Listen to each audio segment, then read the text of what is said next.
Hello everyone. तो आज हम स्टार्ट कर रहे हैं फिजिक्स का सबसे last chapter human I and colourful world. इसका एक शॉर्ट समरी। तो इसके शॉर्ट समरी में यहाँ पे सिर्फ अंडरस्टैंडिंग पोर्शन है ज़्यादा, इसमें न्यूमेरिकल्स कम है। कुछ डिफेक्ट्स आई के बारे में पढ़ेंगे, इसके डिफेक्ट्स के बारे में पढ़ेंगे, इसके करेक्शंस के बारे में पढ़ेंगे और कुछ हमारे कलरफुल वर्ल्ड के बारे में। तो जल्दी से क्विक रिवीजन देते हैं इस चैप्टर का और स्टार्ट करते हैं आई से। तो ह्यूमन आई में इंपॉर्टेंट क्या क्या पार्ट है जो हम ऑलरेडी डायग्राम बना के रखे हैं, उसमें आप देख सकते हैं कि क्या क्या इंपॉर्टेंट पार्ट है।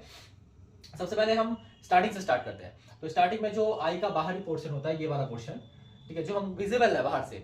मैक्सिमम पोर्शन आएगा तो विजिबल नहीं रहता, वो अंदर की तरह रहता है। जो जो जितना सा पोर्शन विजिबल है उसमें कौन सा चीज क्या है और उसका क्या नाम है और उसको कैसे याद रख सकते हैं इजीली, एक साथ ही सब बताते हैं। सबसे पहले हमारा आता है कॉर्निया। कॉर्निया जो बाहर का व्हाइट वाला पोर्शन जो हमें दिखाई पड़ता है वो है कॉर्निया। ओके, कॉर्निया का काम क्या है? कॉर्निया इज जस्ट लाइट को, एक मेम्ब्रेन जैसा काम करता है जो लाइट को रिफ्रैक्ट करके हमें हमारे आई के अंदर एंट्री करता है, देता है। तो ये है कॉर्निया।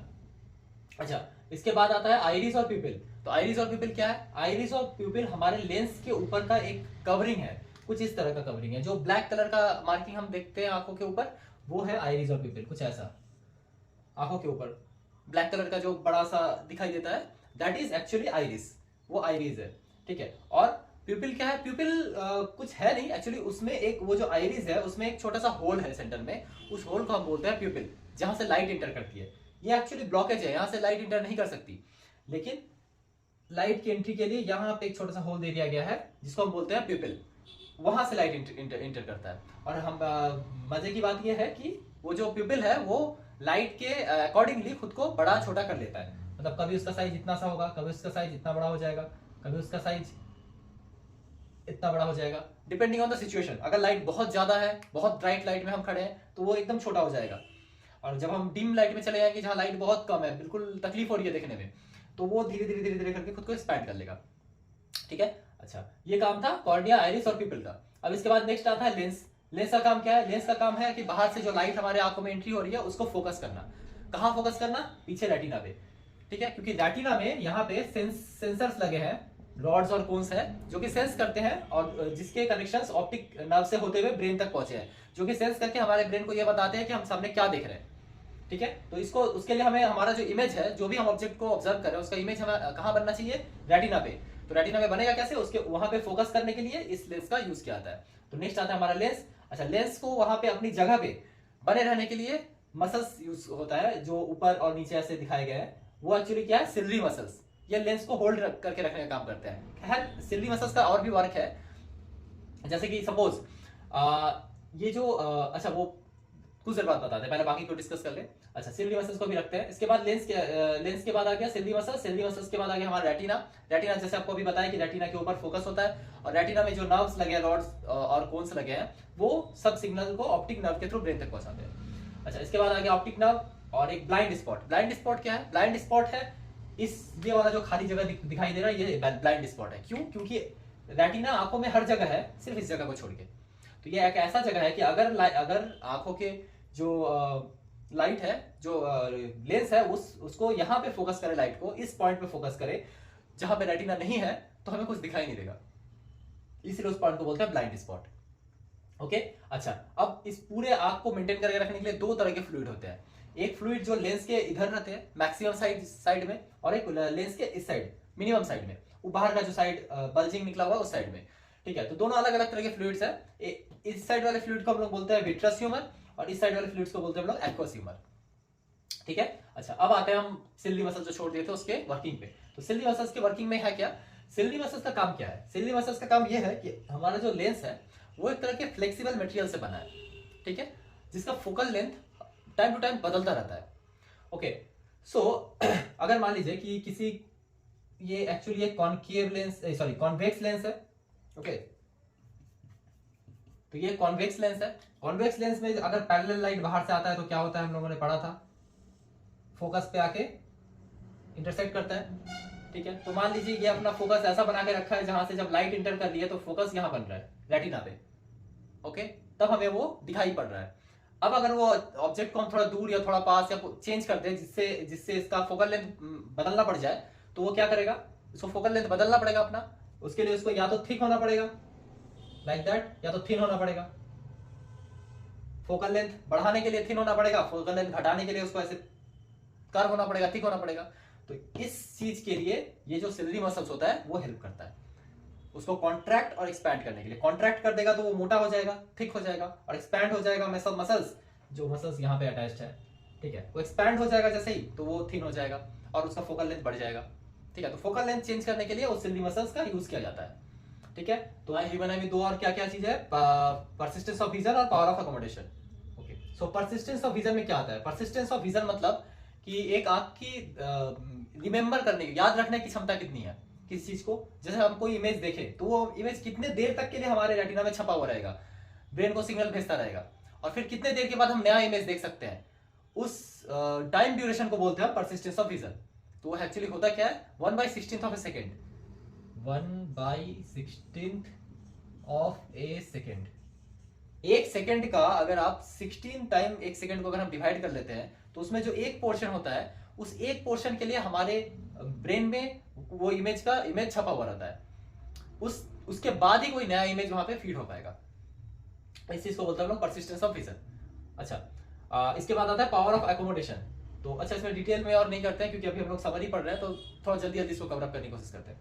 अच्छा, नेक्स्ट है power of accommodation. Power of accommodation में क्या होता है, जब जैसे कि हम सिलरी मसल्स का फंक्शंस बताए थे, जब हम किसी ऑब्जेक्ट को, कोई दूर के ऑब्जेक्ट को या कोई पास के ऑब्जेक्ट को देख रहे हैं, तो अकॉर्डिंग टू दैट हमारे लेंस का फोकल लेंथ चेंज होता है उस चीज को फोकस करने के लिए, ठीक है। जैसे वो मोटा होता है कभी, फिर पतला हो जाता है सिलरी मसल्स का यूज करके, ठीक है। तो उस चीज को बोलते हैं हम लोग फोकल पावर ऑफ अकोमोडेशन। ये चीज हमारे मोबाइल या कैमरे में भी होता है कि जब कोई चीज फोकस करना होता है तो हम कुछ देर के लिए वो ब्लर होता है, फिर धीरे धीरे वो अपने आप को फोकस लेता है। फिर अगर उस चीज को हटा के कोई दूर की चीज को हम ऑब्जर्व करें तो कुछ टाइम के लिए उसको फोकस करने में टाइम लगता है, थोड़ा आगे पीछे करके वो फोकस करता है लेंस।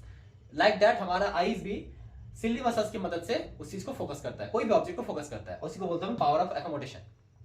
ये था आई का कुछ फंक्शन। अब आई के डिफेक्ट्स में चलते हैं कि आई में क्या क्या डिफेक्ट्स हो सकता है, ठीक है। तो पहला डिफेक्ट जो आई का होता है वो है डिफेक्ट नंबर 1, मायोपिया।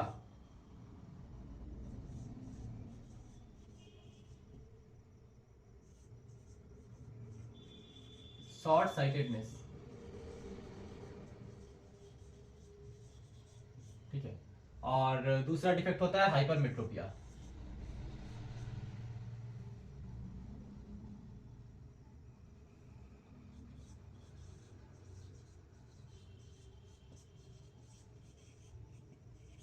हाइपरमेट्रोपिया जिसको बोलते हैं लॉन्ग साइटेडनेस, ठीक है, आप उसको नहीं मेंशन करते हैं। तो मायोपिया में क्या है, ये एक ऐसा डिफेक्ट है जहां पे शॉर्ट साइटेडनेस मतलब उस इंसान का जो साइट है वो छोटा हो जाएगा, मतलब उसे दूर की चीजें नहीं दिखाई पड़ेगी, दूर की चीजें फोकस होंगी ही नहीं, उसका जो साइट है वो छोटा हो गया है, शॉर्ट हो गया है। इस चीज को बोलते हैं हम शॉर्ट साइटेडनेस। फॉर एग्जाम्पल, जैसे सपोज ये एक ह्यूमन आई है, लेंस है, एक और ह्यूमन आई है, ये दोनों मायोपिया से ग्रसित है। तो सपोज ये उसका सामने नियर पॉइंट है। अब इस पॉइंट से अगर हम ऑब्जर्व, ये जो लाइट यहां से जा रहा है वो यहां फोकस किया और रेटिना पे फोकस हुआ और वो उस लाइट को देख पा रहा है, यहां तक कोई दिक्कत नहीं था, इजी है। अच्छा, लेकिन जब वो चीज दूर चली आ रही है, सपोज यहां से कोई पैरेलल लाइंस आ रही है, तो ये चीज को कहां फोकस कर रहा है, ये यहाँ, मतलब रेटिना में फोकस हो ही नहीं पा रहा है। इन दैट केस उसको वो चीज क्लियर नहीं दिखाई देगा, मतलब दूर की चीजें क्लियर नहीं दिखाई देंगी, तब हम कह सकते हैं कि उसे मायोपिया है और उसका साइड जो है वो शॉर्ट हो चुका है, छोटा साइड हो चुका है, ज्यादा दूर तक नहीं देख पाता वो, ठीक है। इसको बोलते हैं मायोपिया। इसका करेक्शन कैसे करेंगे? तो सिंपल, हमें लाइट को थोड़ा दूर जाके फोकस करना पड़ेगा, थोड़ा सा दूर, ठीक है। तो लाइट को अगर हम एक्सपैंड कर देते हैं तो वो थोड़ा दूर जाके फोकस हो जाएगा, इसलिए क्या करेंगे यहाँ पे,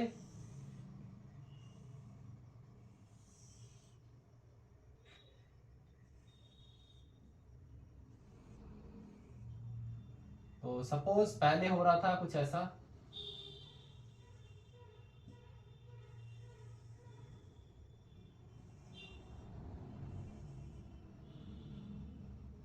थोड़ा सा गड़बड़ हो रहा है,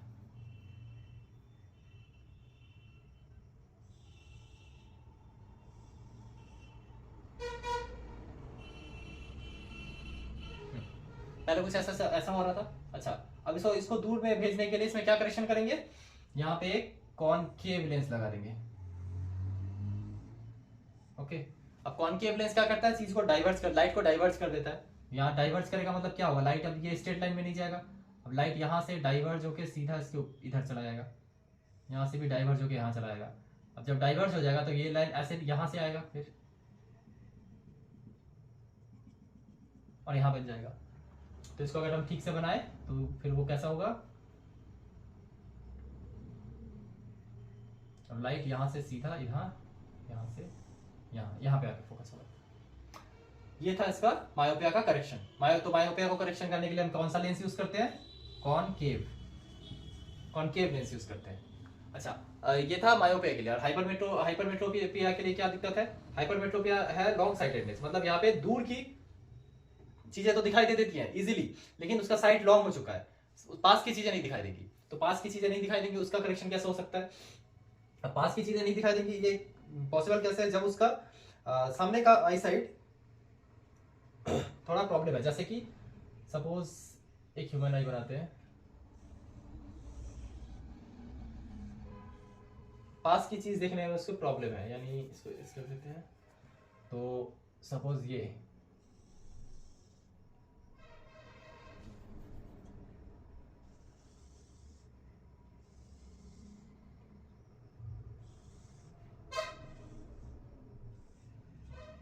अब यहीं पे खत्म हो जा रहा है, इसके बाद तो लाइट जा नहीं पाएगा, यानी वहां पे जो फोकस था वो एक्चुअली पीछे बनने लगा। तब यहाँ पे फोकस जब रेटिना पे नहीं बनेगा तो वो चीज उसको क्लियर नहीं दिखाई देगी, लेकिन जब दूर से लाइट आ रहा है तब उसका फोकस ठीक सही से बन रहा है रेटिना पे।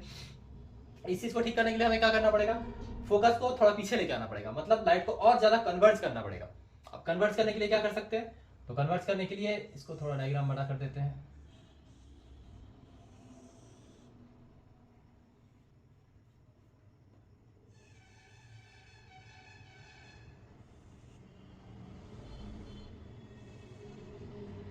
अच्छा, फर्स्ट केस में क्या हो रहा था, लाइट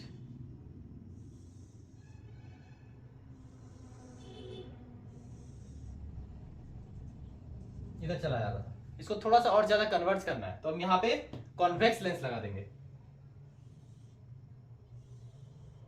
अब कॉन्वेक्स लेंस क्या करता है, चीजों को और कन्वर्ट करता है, तो यहां से ये पहले ही इसको कन्वर्ट कर देगा। अब कन्वर्ट कर दिया तो इसका जो फोकस बनेगा वो कहां बनेगा, यहां पे, फिर ये चीज नहीं रहेगा।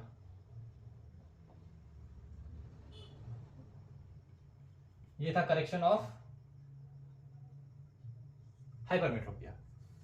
तो मायोपिया के करेक्शन के लिए हम कॉनकेव लेंस यूज करते हैं, और हाइपरमेट्रोपिया के करेक्शन के लिए कॉन्वेक्स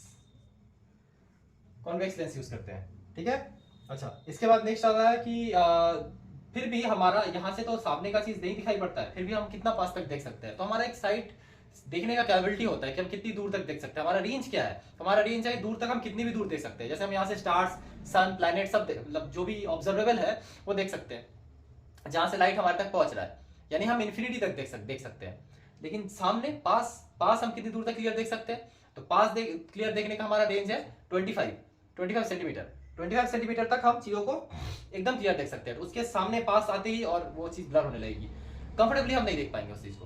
तो नॉर्मल ह्यूमन का जो आई साइट है वो 25 से लेके इन्फिनिटी तक होता है।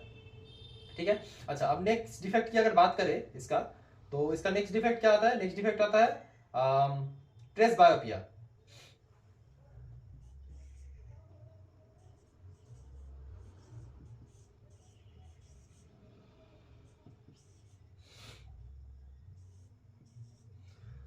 प्रेसबायोपिया जनरली ओल्ड एज में होता है। ओल्ड एज में जब हमारा जो सिल्ली मसल्स है वो ठीक से वर्क नहीं कर पाता। सिल्ली मसल्स ठीक से वर्क न करने का मतलब है कि आंखों के अंदर जो लेंस लगा है वो एकोमोडेट नहीं कर पाएगा, तो आई का जो पावर ऑफ एकोमोडेशन है वो प्रॉब्लम हो जाएगा। दैट्स वाई जिस तरह है वो उस तरह रिलैक्स होकर पड़ा रहेगा। तो बहुत ज्यादा दूर देखने में भी उसको प्रॉब्लम होगी और बहुत ज्यादा पास देखने में भी उसको प्रॉब्लम होगा। तो उस प्रॉब्लम को बोलते हैं हम प्रेसबायोपिया। इसका करेक्शन कैसे कर सकते हैं हम, इसमें बाइफोकल लेंस लगा सकते हैं जिसमें दोनों तरह का लेंस लगाओ, कॉनकेव, कॉन्वेक्स। नेक्स्ट और दो है एस्टिग्मेटिज्म और कैटरैक्ट। तो एस्टिग्मेटिज्म में क्या है, एस्टिग्मेटिज्म एक्चुअली ऐसा प्रॉब्लम है जिसमें हॉरिजॉन्टल और वर्टिकल लाइंस हमें एक साथ सैल्यूट नहीं दिखाई पड़ती है, जैसे कि ऐसी, जैसे ये दोनों जो लाइंस है हॉरिजॉन्टल और वर्टिकल लाइंस, ये हमें एक साथ नहीं दिखाई पड़ती है। इन दैट केस हम कह सकते हैं कि वो एस्टिग्मेटिज्म है। ठीक है, तो इसको करेक्शन करने के लिए क्या यूज होता है, इसको करेक्शन के लिए हमें सिलेंड्रिकल लेंस यूज करने पड़ते हैं। सिलेंड्रिकल लेंस यूज करके हम इस चीज को ठीक कर सकते हैं। अच्छा, कैटरेक्ट क्या होता है? कैटरेक्ट मतलब ओल्ड एज में, ये भी ओल्ड एज का में होता है, प्रेस बाप या कैटरेक्ट, ये दोनों ओल्ड एज का में ज्यादातर देखा गया है। तो कैटरेक्ट में क्या होता है, आंखों के ऊपर एक लेयर पड़ जाता है, ठीक है, जिससे चीजें ब्लर दिखाई पड़ने लगती है। उस चीज को बोलते हैं, जो ब्लर होने वाला वो लेयर आंखों के ऊपर जम जाता है, उस चीज को बोलते हैं कैटरेक्ट। ठीक है, तो उसका एक ही सॉल्यूशन है, उसे ऑपरेशन करके हटाना पड़ता है, फिर से आंख पहले ऐसा क्लियर हो जाएगा। ठीक है, तो ये था कुछ आई उसके डिफेक्ट्स और करेक्शंस। अब आई के बाद हम लोग नेक्स्ट टॉपिक पे चलते हैं, प्रिज्म। ठीक है, तो प्रिज्म कैसे वर्क करता है, रिफ्रैक्शन होने पे कैसे कैसे इसमें एंगल बनते हैं और क्या होता है, उस चीज को लेकर डिस्कस करते हैं। नेक्स्ट टॉपिक हमारा है प्रिज्म। तो प्रिज्म को समझते हैं, प्रिज्म होता क्या है। प्रिज्म एक्चुअली दो ट्रायंगुलर सरफेस है, ठीक है, उसके बीच में सपोज ऐसे मतलब प्रिज्म को बनाते हैं, तो प्रिज्म ऐसा एक सरफेस है, ट्रायंगुलर सरफेस, और ये पीछे की तरफ का सरफेस। ठीक है, दो ट्रायंगुलर सरफेस और तीन रेक्टेंगुलर सरफेस से बना हुआ। ठीक है, ये इसको बोलते हैं हम लोग ट्रायंगुलर प्रिज्म। तो फिलहाल इसी ट्रायंगुलर प्रिज्म को लेके डिस्कस कर रहे हैं। अच्छा, तो इस ट्रायंगुलर प्रिज्म का जो ये सरफेस है, अगर इसको सामने से देखा जाए तो सिर्फ ट्रायंगल दिखाई पड़ेगा, पीछे का तो छुप जाएगा पूरा का पूरा। तो सिर्फ ट्रायंगल को लेके हम आगे बढ़ते हैं। तो ये है हमारा प्रिज्म। ओके, अच्छा, प्रिज्म के ऊपर की तरफ जो ये एंगल बनता है, इसको बोलते हैं हम लोग प्रिज्म का angle, angle of prism. Okay, अच्छा, अब इसमें एक incident ray of light pass करवा रहे हैं। तो सपोज यहाँ से एक रे ऑफ लाइट इधर जा रहा है, तो एक्चुअली उसे जाना तो इधर था straight, but due to refraction वो किधर बेंड होगा, वो पता करने के लिए नॉर्मल ड्रॉ करना पड़ेगा। ठीक है, तो वो किधर क्लियरर से डेंसर में जा रहा है, तो ये जो लाइट है ये यहां से इस साइड बेंड करेगा, मतलब टुवर्ड्स द नॉर्मल।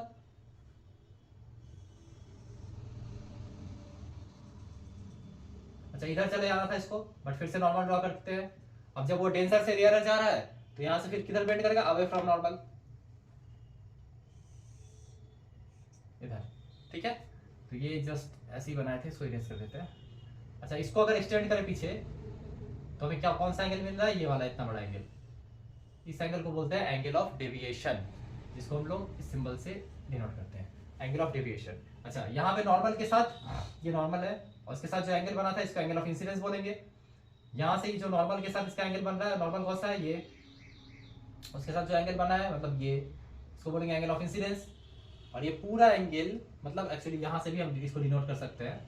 ठीक है, इस चीज को बोलेंगे हम angle of deviation, angle of deviation. Okay, और ये एंगल ऑफ प्रिज्म, मान लीजिए इसको हम नाम दे देते हैं ए।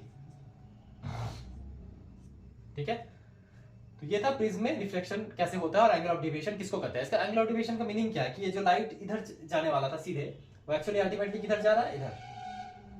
ठीक है, तो कितना डेविएट हुआ यहां से, इतना, इस एंगल, इतने एंगल भी डेविएट हुआ। ठीक है, इसी चीज को बोलते हैं एंगल ऑफ डेविएशन। अच्छा, यहाँ से प्रिज्म का एक फार्मूला है जो कि है नहीं आपके सिलेबस में, बट ठीक है, उसको याद रखने के लिए रख सकते हैं। क्या वो फार्मूला क्या है कि इधर जो एंगल ऑफ इंसिडेंस है, इधर क्या है, angle of emergent, angle of incidence plus angle of emergent equal to angle of prism plus angle of deviation.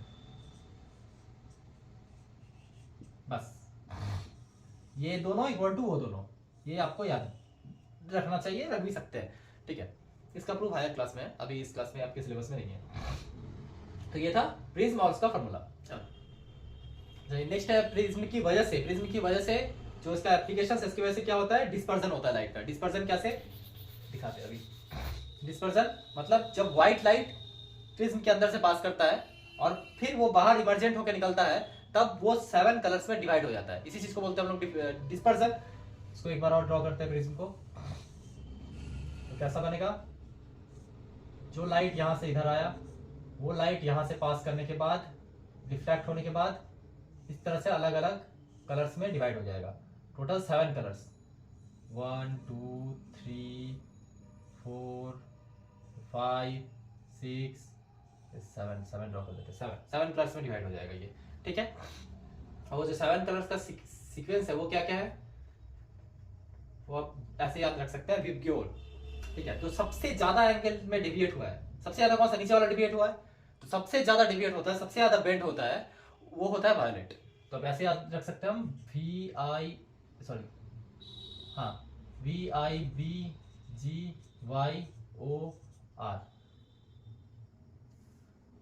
थोड़ा ऊपर चला गया, मतलब 7 कलर्स का अरेंजमेंट इस तरह से होगा। सबसे नीचे क्या है, वायलेट, उसके बाद इंडिगो, उसके बाद ब्लू, उसके बाद ग्रीन, उसके बाद येलो, उसके बाद ऑरेंज, उसके बाद रेड। रेड जो होता है वो सबसे कम डेविएट करता है, और इसी चीज को बोलते हैं हम लोग dispersion of white light, white light का डिस्पर्सन। ठीक है, क्यों, अभी अगर रीजन पूछे कि वायलेट ही क्यों सबसे ज्यादा डिफ्लेक्ट करता है और रेड सबसे कम डेविएट क्यों करता है, उसका रीजन ये है कि हमारा जो वायलेट लाइट है, वो वायलेट लाइट का वेवलेंथ बहुत छोटा होता है और रेड का वेवलेंथ बहुत बड़ा होता है। इस वजह से वेवलेंथ ज्यादा होने की वजह से ये वायलेट लाइट सबसे ज्यादा बेंड करता है और रेड कम। अच्छा, तो जितना भी चैप्टर में कॉन्सेप्ट था वो सब हम कवर कर चुके हैं ऑलरेडी। अब ऑन दैट बेसिस रिफ्रैक्शन के प्रॉपर्टीज के ऊपर बेस करके, डिस्पर्सन के ऊपर बेस करके बहुत सारे हमारे डेली लाइफ एग्जांपल्स हैं, जिनमें से आपके सिलेबस के अंदर कुछ है जिसको लेके थोड़ा सा डिस्कस कर लेते हैं अभी चैप्टर के एंड में। सबसे पहला है फॉर्मेशन ऑफ रेनबो। तो रेनबो कैसे फॉर्म होता है और क्यों फॉर्म होता है? रेनबो फॉर्म होता है ड्यू टू वाटर ड्रॉपलेट्स और उनके अंदर जो रिफ्रैक्शन हो रहा है, या कह लीजिए कि उनके अंदर अगर मान लीजिए हम एक वाटर ड्रॉपलेट को जस्ट लाइक अ प्रिज्म समझते हैं, जैसे अभी प्रिज्म पढ़े थे थोड़ी देर पहले, तो अगर एक वाटर ड्रॉपलेट को कुछ इस तरह से प्रिज्म की तरह समझते हैं और उनमें उसमें व्हाइट लाइट पास करवाते हैं, तो वो क्या होगा, उसके बाहर निकलते वक्त वो व्हाइट लाइट डिस्पर्स हो जाएगा 7 बैंड ऑफ कलर्स में। ठीक है, तो जब 7 बैंड ऑफ कलर में डिस्पर्स हो जाएगा तो in that case water droplets के साथ भी वही हो रहा है, जस्ट लाइक सनलाइट अगर जब आ रहा है उसके अंदर रिफ्रैक्ट होकर जब बाहर निकल रहा है तो वो 7 बैंड ऑफ कलर में अलग अलग डिस्पर्स हो जा रहा है और हमें रेनबो दिखाई देता है। ठीक है, तो इन दैट केस रेनबो इस चीज का एग्जांपल है, डेली लाइफ का डेली लाइफ में हमारा एक एग्जांपल हुआ। नेक्स्ट है appearance of star position. Star का जो पोजीशन है वो हमें कैसा अपेयर होता है, तो सपोज ये अर्थ है, यहाँ पे स्टार है, स्टार से जो लाइट हम तक सीधे पहुंच जानी चाहिए वो सीधे नहीं पहुंचती है। सपोज जो लाइट यहाँ से यहाँ जा रही थी, एटमॉस्फेयर में रिफ्रैक्ट होकर वो लाइट हम तक पहुंचती है, तो हम स्टार को एक्चुअली कहाँ देखेंगे फिर, यहाँ पे। हम तो सोचेंगे कि लाइट सीधे हम तक पहुंच रही है, हम ये लाइट तो होता ही पॉसिबल ही नहीं है। यहाँ से जो लाइट जा रही है वो इधर बेंड हो जाएगी, तो रिफ्रैक्ट होकर लाइट हम तक पहुंच रही है, तो हम लाइट का जो पोजीशन है, एक्चुअल पोजीशन है, हम कभी भी स्टार्स को उसके एक्चुअल पोजीशन पे नहीं देखते हैं। यही रीजन है कि स्टार ट्विंकल करते हुए दिखाई पड़ते हैं हमें, कि कभी हम स्टार को इस पोजीशन पे देखते हैं, कभी हम स्टार को इसके अलावा हट के दूसरे पोजीशन पे देखते हैं, कभी दूसरे पोजीशन पे देखते हैं, तो हमें ऐसा लगता है कि जो स्टार वहां पे था वो अभी बंद हो गया, फिर थोड़ी देर बाद वो जल उठा, इस तरह करके फील होता है due to refraction of light. तो रिफ्रैक्शन की वजह से हमें स्टार्स ट्विंकलिंग करते हुए दिखाई देती है और उनका पोजीशन भी धीरे टाइम टू टाइम बदलता रहता है, ऐसा हमें लगता है। अच्छा, इसके बाद नेक्स्ट है ट्विंकलिंग ऑफ स्टार, जो अभी आपको डिस्कस किए कि इस वजह से हमें ट्विंकलिंग ऑफ स्टार्स लगता है, फील होता है कि स्टार्स ट्विंकल कर रही है जबकि वो एक्चुअली नहीं करती है। ठीक है, अच्छा, इसके बाद नेक्स्ट पॉइंट है why sun appears 2 minute early, sunset and sunrise. Sunset और सनराइज के टाइम पे सन 2 मिनट पहले क्यों दिखाई देता है हमें, और जैसे जब सनराइज हो रहा है तब अभी तक सन हॉरिजन से बाहर नहीं आया है, जैसे इसको अभी इरेज कर देते हैं,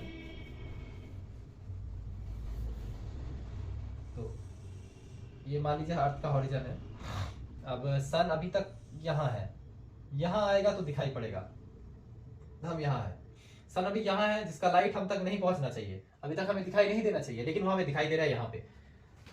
ठीक है, how this is possible, 2 minute पहले क्यों दिखाई देने लगता है? ये भी एटमॉस्फेरिक रिफ्रैक्शन की वजह से ही है।